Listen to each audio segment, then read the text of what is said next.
ಇಂದು ಭಾರತದ 5G ಸೇವೆಗಳನ್ನು ಪ್ರಧಾನಿ ಮೋದಿ ದೆಹಲಿಯಲ್ಲಿ ಉದ್ಘಾಟಿಸಿದ್ದಾರೆ. ನವದೆಹಲಿಯಲ್ಲಿ ಇಂಡಿಯಾ ಮೊಬೈಲ್ ಕಾಂಗ್ರೆಸ್ 5G ತಂತ್ರಜ್ಞಾನ ಸೇವೆಯನ್ನು ಪರಿಚಯಿಸಲಾಗಿದೆ.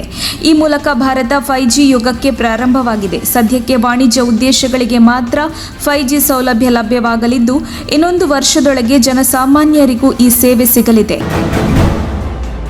ಹಚ್ಚ ಹಸಿರಿನಿಂದ ಕಂಗೊಳಿಸುತ್ತಿರುವ ಚಿಕ್ಕಮಗಳೂರಿನ ಗಿರಿ ಪರ್ವತ ಶ್ರೇಣಿಗಳ ಸಾಲು ನೀಲಿ ರೂಪ ಪಡೆದುಕೊಳ್ಳುತ್ತಿವೆ. ಬೆಟ್ಟ ಗುಡ್ಡಗಳೆಲ್ಲ ನೀಲಿಯಾಗಿ ಕಂಗೊಳಿಸುತ್ತಿವೆ. 12 ವರ್ಷಕ್ಕೊಮ್ಮೆ ಅರಳುವ ಕುರುಂಜಿ ಹೂ ಪ್ರವಾಸಿಗರನ್ನ ಕೈ ಬೀಸಿ ತನ್ನತ್ತ ಕರೆಯುತ್ತಿದೆ. ಸಸ್ಯ ವಿಜ್ಞಾನದಲ್ಲಿ ಕುರುಂಜಿಗೆ ಸ್ಟ್ರೋಬಿಲಾಂಥಿಸ್ ಎಂಬ ಹೆಸರು ಇದೆ. ಇದು ಪಶ್ಚಿಮ ಘಟ್ಟಗಳಲ್ಲಿ ಕಂಡುಬರುತ್ತವೆ. 2, 4, 7, 12 ಹಾಗೂ 16 ವರ್ಷಕ್ಕೊಮ್ಮೆ ಅರಳುವುದು ಈ ಸಸ್ಯ ಪುಷ್ಪಗಳ ವಿಶೇಷ ಎಂದು ತಜ್ಞರು ಹೇಳುತ್ತಾರೆ.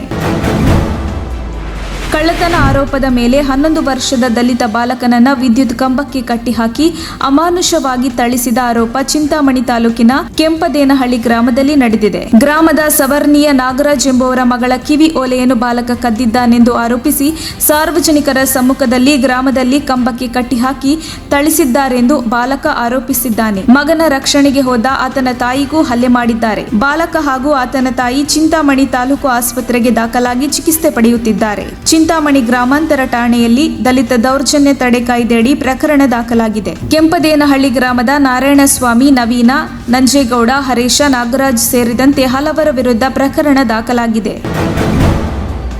ಶಿವಮೊಗ್ಗ ಜಿಲ್ಲೆ ಭದ್ರಾವತಿ ಸಮೀಪದ ಬೊಮ್ಮನಕಟ್ಟೆಯಲ್ಲಿ ನಾಗರ ಹಾವಿನೊಂದಿಗೆ ಸರಸವಾಡಲು ಹೋಗಿ ವಿಷಮ ಪರಿಸ್ಥಿತಿಗೆ ಸಿಲುಕಿಕೊಂಡ ಘಟನೆ ಶಿವಮೊಗ್ಗ ಜಿಲ್ಲೆ ಭದ್ರಾವತಿ ಸಮೀಪದ ಬೊಮ್ಮನಕಟ್ಟೆಯಲ್ಲಿ ನಡೆದಿದೆ. ನಾಗರ ಹಾವು ಹಿಡಿಯಲು ಕರೆ ಬಂದ ನಂತರ ಸ್ಥಳಕ್ಕೆ ಹೋದ ವ್ಯಕ್ತಿ ಅದನ್ನು ಹಿಡಿದಿದ್ದಾರೆ. ಅದರೊಂದಿಗೆ ಆಟವಾಡುತ್ತಾ ಹೆಡೆಗೆ ಮುತ್ತಿಡಲು ಹೋಗಿದ್ದಾರೆ. ಆಗ ಹಾವು ಆತನ ತುಟಿಗೆ ಕಚ್ಚಿದೆ. ಕೂಡಲೇ ಆತನನ್ನು ಆಸ್ಪತ್ರೆಗೆ ದಾಖಲಿಸಲಾಗಿದೆ. ಅಲ್ಲಿ ತೀವ್ರ ನಿಗಾ ಘಟಕದಲ್ಲಿ ದಾಖಲು ಮಾಡಿ ಚಿಕಿತ್ಸೆ ನೀಡಲಾಗುತ್ತಿದೆ.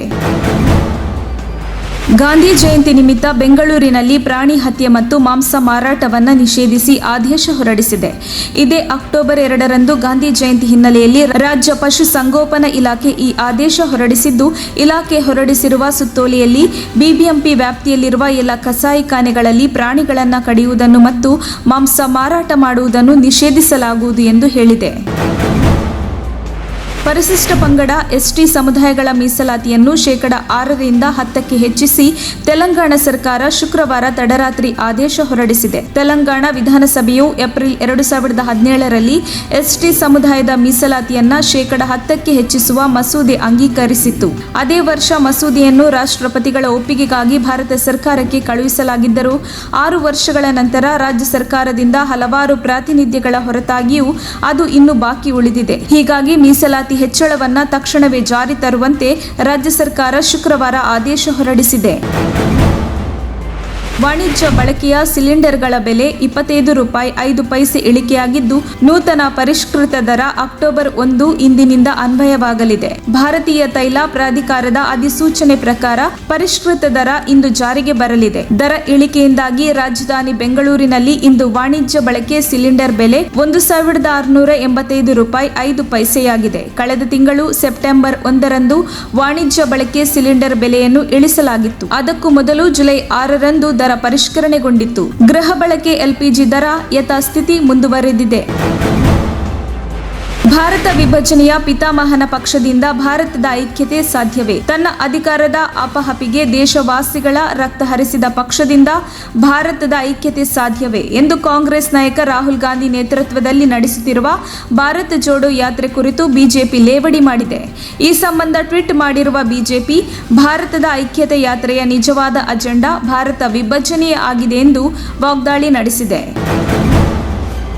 ಬೃಹತ್ ಬೆಂಗಳೂರು ಮಹಾನಗರ ಪಾಲಿಕೆ ಚುನಾವಣೆಯನ್ನ ಡಿಸೆಂಬರ್ 31ರ ಒಳಗೆ ನಡೆಸುವಂತೆ ಹೈಕೋರ್ಟ್ ರಾಜ್ಯ ಸರ್ಕಾರ ಮತ್ತು ರಾಜ್ಯ ಚುನಾವಣಾ ಆಯೋಗಕ್ಕೆ ಆದೇಶ ನೀಡಿದ್ದರೂ ವಿಪಕ್ಷಗಳಿಗೆ ಚುನಾವಣೆ ನಡೆಯುವುದೇ ಎಂಬ ಅನುಮಾನ ಇನ್ನೂ ಕಾಡುತ್ತಿದೆ. ಕಾಂಗ್ರೆಸ್ ಹಾಗೂ ಜೆಡಿಎಸ್ನ ಸದಸ್ಯರು ಸರ್ಕಾರ ಚುನಾವಣೆ ನಡೆಸುವುದೇ ಅನುಮಾನ ಎನ್ನುತ್ತಿದ್ದರೆ, ಬಿಜೆಪಿ ಮಾತ್ರ ಚುನಾವಣೆಗೆ ಸಿದ್ಧ ಎಂದು ಹೇಳಿದೆ. ಸರ್ಕಾರ ಈಗ ಒಬಿಸಿ ಮೀಸಲಾತಿಗೆ ಸಂಬಂಧಿಸಿದಂತೆ ದ್ವಿಸದಸ್ಯ ಪೀಠದ ಮೊರೆ ಹೋಗುವ ಸಾಧ್ಯತೆ ಇದ್ದು, ಇದು ಮತ್ತಷ್ಟು ವಿಳಂಬಕ್ಕೆ ಕಾರಣವಾಗಲಿದೆ ಎಂದು ಕಾಂಗ್ರೆಸ್ನ ಸದಸ್ಯರು ಹೇಳಿದ್ದಾರೆ.